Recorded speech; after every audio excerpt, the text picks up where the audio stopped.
आम आदमी पार्टी प्रत्याशी नरवाना विधानसभा क्षेत्र से अनिल रंगा जी, हालांकि ये गढ़ रहा है इनेलो पार्टी का नरवाना विधानसभा क्षेत्र।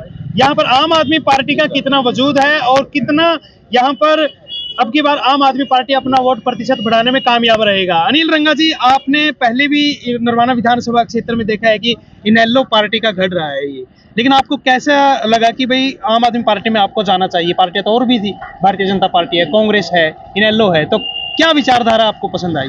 सबसे पहले तो मैं कहना चाहता हूं कि ये पार्टी पढ़े लिखों की पार्टी है जो देश में बदलाव करना चाहती है, और एक ऐसा बदलाव कि जो ये स्कूल इतनी बदहाली पे पहुंचा दी है हरियाणा सरकार ने, पूरे केंद्र की सरकार ने, इन स्कूलों को हम बदलना चाहते हैं। इनमें ऐसी व्यवस्था खड़ी करना चाहते हैं कि गरीब का बच्चा चाहे अमीर का बच्चा सरकारी स्कूल में पढ़े। आज शिक्षा से वंचित होते जा रहे हैं बच्चे। हम स्कूलों को सुधार, क्योंकि आज तक स्कूलों को मतलब मुद्दा नहीं बनाया गया, किसी भी राजनीतिक पार्टी का स्कूल मुद्दा नहीं रहा, शिक्षा मुद्दा नहीं रहा, हमने बनाया है। हम बेहतरीन मतलब शिक्षा देंगे। हमने दिल्ली के अंदर इतने शानदार स्कूल खोले हैं, अमेरिका के राष्ट्रपति पत्नी ने भी स्कूल देखे, केजरीवाल के सरकारी स्कूल। हरियाणा में बहुत बदहाली है, 5000 स्कूल कांग्रेस और बीजेपी ने मिलकर बंद कर दिए। हम उनको खोलना चाहते हैं, उनके अंदर हजारों बच्चों को रोजगार देना चाहते हैं। उन स्कूलों को इतने शानदार बनाएंगे कि उन स्कूलों में पढ़ने के बाद बच्चे सीधे एमबीबीएस में जाएं, कोचिंग की जरूरत ना पड़े। अच्छा एक बेहतरीन शिक्षा देने का काम करेंगे। रही बात आपने कहा इनेलो का गढ़, 10 साल से इनेलो यहाँ का एक विधायक रहा, 10 साल से उसने यहाँ नरवाना को कोई आगे बढ़ाने का काम नहीं किया, जो आज बीजेपी में चला गया। तो ऐसे लोगों को जनता सबक सिखाएगी। और पिछला विधायक 5 साल से इसने भी नरवाना को आगे नहीं लेके गए। मीडिया में एक रिपोर्ट छपी है कि नरवाना 20 साल से वही खड़ा है। हम नरवाना को जो 20 साल का जो ये एक ठप्पा लगा कि वो वही है, हम इसको आगे ले जाने का काम करेंगे। और गढ़ किसी का नहीं होता। गढ़ हमने बादल परिवार का तोड़ा, गढ़ हमने अमरेंद्र का तोड़ा, पंजाब के अंदर गढ़ हमने मजीठिया का तोड़ा, गढ़ हमने नवजोत सिद्धू का तोड़ा। दिल्ली के अंदर ही बहुत बड़े बड़े गढ़ थे, सारे गढ़ तोड़े, यहाँ भी टूटेगा। और हम वोट प्रतिशत नहीं बढ़ा रहे, हम सरकार बनाने जा रहे हैं। या आम आदमी पार्टी यहाँ जीतने जा रही है, क्योंकि सारे दुकानदारों को बहुत तकलीफ है, बहुत दिक्कतें हैं। हमने बिजली फ्री करी है, यहाँ ये बिजली का बिल भर रहे हैं, यहाँ पंजाब में बिजली का बिल नहीं भर रहे। हम तो इनका पैसा ही नहीं का तो लौटा रहे हैं। टैक्स का पैसे से हम बिजली दे रहे हैं, टैक्स का पैसे से मोदी जी व्यापारियों को, बड़े बड़े इंडस्ट्री जो बड़े बड़े उद्योगपति हैं उनको पैसा दे रहे हैं। तो इसलिए हम तो जनता का पैसा जनता को लौटा रहे हैं। सारी सुविधाएं हम जनता के पैसे से ही दे रहे हैं, हम फ्री नहीं दे रहे। ये तक मैनेजमेंट है जी। तो हम यहाँ पर और कैंडिडेट है अलग अलग पार्टियों के, हम देखते हैं काफिले बहुत बड़े बड़े जाते हैं, उनके साथ भीड़ होती है। आपके साथ हम देख रहे हैं कि कुछ कम है उनसे, तो क्या कहना चाहेंगे? जो ये 200 गाड़ियों के काफिले लेके चलते हैं, ये मजाक उड़ाते हैं उस व्यक्ति का, उस गांव के व्यक्ति का, शहर के व्यक्ति का, जो कि मिडिल क्लास है, लोअर मिडिल क्लास है, गरीब व्यक्ति है, किसान है, मजदूर है। उनको ये बता रहे हैं 200 गाड़ियों का काफिला ले जा करके आपका बेटा चुनाव नहीं लड़ सकता, आपके घर से कोई चुनाव नहीं लड़ सकता, चुनाव वही लड़ेगा इसके पास 250 गाड़ियां हैं। मैं उन लोगों को आपके माध्यम से बताना चाहता हूं, हमने 2-4 गाड़ियों के माध्यम से पंजाब में चुनाव लड़ा, 2-2 गाड़ियां हमने, मतलब हमारे कार्यकर्ताओं को लोगों ने गाड़ियां भेंट की, गाड़ियां नहीं थी। उन लोगों ने 250 गाड़ियों के काफिले वाले को मिट्टी में मिला दिया वहां की जनता ने। आज वो दिखाई भी नहीं देते। पूरा बादल परिवार आज विधानसभा में नहीं है। यहाँ भी कुछ लोगों ने प्रचलन बनाया है कि 250 गाड़ियों का काफिला लेके चले, उससे क्या होता है, इनको लोग तो मिलते नहीं आगे चौपाल में जहाँ भी इनका कार्यक्रम होता है, और अपने ही लोग बिठा देते हैं, अपने लोग बिठा के ये कार्यक्रम सफल कर देते हैं। लोगों को बेवकूफ बनाने की एक प्रक्रिया चल रही है कि लोगों को ये लगना चाहिए मीडिया के माध्यम से भाई बहुत भीड़ थी, जबकि ऐसा नहीं है। आम आदमी पार्टी के कार्यकर्ता हर घर तक पहुंचे हैं। केजरीवाल जी की गारंटी हर घर तक बताई है। ये बताया कि हम बिजली फ्री देते हैं, ये बताया कि हम स्कूल अच्छे बनाएंगे, ये बताया कि हम हॉस्पिटल अच्छे बनाएंगे, फ्री इलाज करेंगे, सारे टेस्ट फ्री होंगे, 80 दवाइयाँ फ्री देंगे। हमने ये बताया कि महिलाओं के सम्मान के लिए 1000 रुपये की राशि हम देंगे 18 साल से 60 साल से कम उम्र की महिला के लिए। हमने ये बताया कि बुजुर्गों को फ्री तीर्थ यात्रा कराएंगे।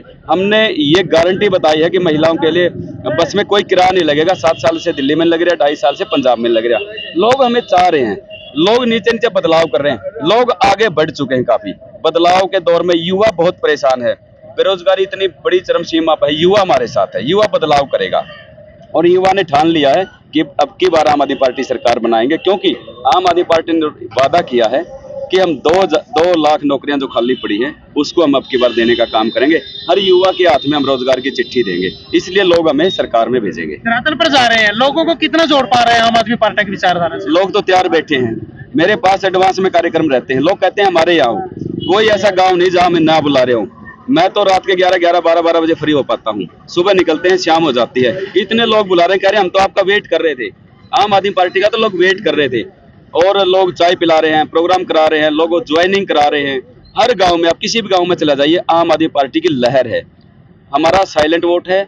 हमारा वोट ऐसा है जो कांग्रेस बीजेपी की तरह दिखाता नहीं, क्योंकि ये तो मैक्सिमम पेड लोगों को रखते हैं। हम रखते हैं ईमानदार लोगों को, समर्पित लोगों को। और हमारा वोटर देश के लिए हमें वोट डालना चाहता है, हमें देश के लिए वोट देना चाहता है, हमारा स्टेट को आगे बढ़ाने के लिए वोट देना चाहता है। हम हरियाणा की जनता, नरवाने की जनता हमें स्कूल, हॉस्पिटल, बिजली, महिलाओं का सम्मान के लिए हमें वोट देना चाहता है। तो आप क्या मानते हैं कि आम आदमी पार्टी की जो विचारधारा है किसी और राष्ट्रीय पार्टी की विचारधारा से मेल खाती है कहीं पर? हमारी विचारधारा में 3 चीजें हैं। नंबर 1 ईमानदारी, नंबर 2 कट्टर देशभक्ति, नंबर 3 इंसानियत। हम इन 3 चीजों में चलते हैं। हम जाति, धर्म, इसकी राजनीति बिल्कुल नहीं करते। हमने तो इस देश को एक मॉडल दिया है कि शिक्षा सबसे सर्वोपरि है, गरीब आदमी का इलाज सर्वोपरि है। गरीब आदमी दवाई के बिना मरता है तो ये एक दुर्भाग्य है देश का। बाबा साहब अम्बेडकर ने कहा था भाई देश के अंदर शिक्षा और स्वास्थ्य दोनों चीजें प्राथमिक होनी चाहिए, और हर व्यक्ति को निःशुल्क होनी चाहिए। नरवाना विधानसभा क्षेत्र वासियों से अपील करेंगे तो? बिल्कुल, मैं नरवाना के सम्मानित देवतुल्य मतदाताओं से अपील करता हूं कि अब की बार बदलाव का हिस्सा बने। ये बदलाव, जब आप वोट डालने जाते हो तो आप अपनी समस्याएं देख के वोट डालने नहीं जाते। अब की बार आप अपनी समस्याओं को ध्यान में रखते हुए वोट डालने जाओगे तो जरूर आपको अरविंद केजरीवाल जी का मॉडल दिखाई देगा, जो अच्छे स्कूल बनाना चाहता है, जो अच्छी स्वास्थ्य सेवाएं देना चाहता है, फ्री इलाज कराना चाहता है, आपके महिलाओं का सम्मान करना चाहता है, फसलों का उचित रेट देना चाहते हैं केजरीवाल जी। वो सारी सुविधाएं जो एक आम आदमी डेली परेशान रहता है, इस बीजेपी ने जो पोर्टल बनाए, बीजेपी ने जो चीजें बनाई है ना, जिससे आज आम आदमी बिल्कुल ठगिया सा महसूस कर रहा है। हरियाणा में सरकार नाम की कोई चीज नहीं है। नरवाना का मतदाता इन चीजों को ध्यान में रखते हुए आम आदमी पार्टी को वोट करेगा और आम आदमी पार्टी का यहाँ से विधायक जिताएगा। मैं अपील करता हूँ आप लोगों के माध्यम से कि आम आदमी पार्टी के प्रत्याशी, आपके बेटे, आपके भाई अनिल रंगा को जरूर वो जितवाएंगे और झाड़ू का बटन दबा करके आम आदमी पार्टी की सरकार बनाएंगे। आखिरी सवाल कि 20 सालों से नरवाना वही खड़ा है, आपने कहा अभी भी अलग अलग पार्टियों के उम्मीदवार मैदान में हैं।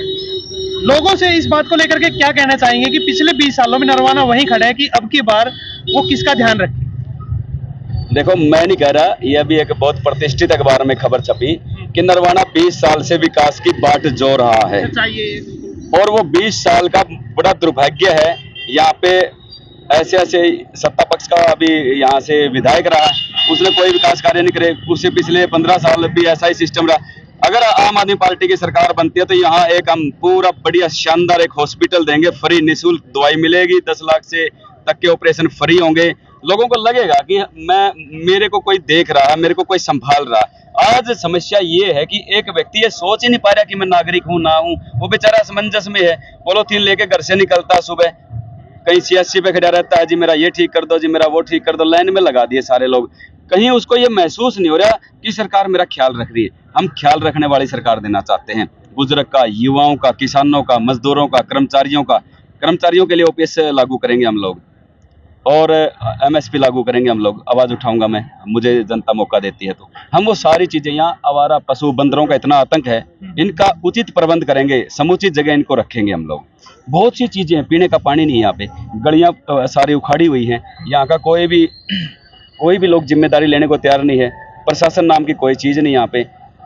जब बहुत ज्यादा दिक्कत होती है तब थोड़ा सा इनिशिएट लेते हैं। बड़ा दुख का विषय है कि नरवाना बुजुर्ग से बात हुई थी, उन्होंने कहा था कि आम आदमी पार्टी सत्ता में नहीं थी, गलियां बनवाई है उन्होंने, फिर कुछ ऐसा कहा। देखिए, हमारा झंडा में इतनी ताकत है, हम अपने झंडे, जब कोई झंडा लगा लेता ना हमारा, उससे पूछने आते हैं बीजेपी के लोग, भाई ये झंडा कैसे उतारेगा, तो कहता भाई मेरी गली बना दे।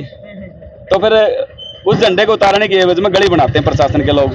हम कहते हैं भाई झंडा जहां जहां हमने लगाया ना, लोगों के काम हुए। ये तो सरकार बनने से पहले की बात है। मैं कहता हूँ सारे झंडा लगा लें, बीजेपी कांग्रेस के नेता उनके घर पहुंच जाएंगे, बताओ आपको क्या चाहिए। हमारे झंडे में इतनी शक्ति और ताकत है, झाड़ू वाला झंडा जिस घर पे लगता है ना, विकास वहीं से शुरू हो जाता है। तो ये हमारे साथ अनिल रंगा जी, नरवाना विधानसभा क्षेत्र से आम आदमी पार्टी के प्रत्याशी, और इनका कहना है कि हमारा सत्ता में नहीं है फिर भी विकास कार्य हम करवा रहे हैं। तो मिलते हैं किसी और नेताजी के साथ, तब तक बने रहिए हमारे साथ।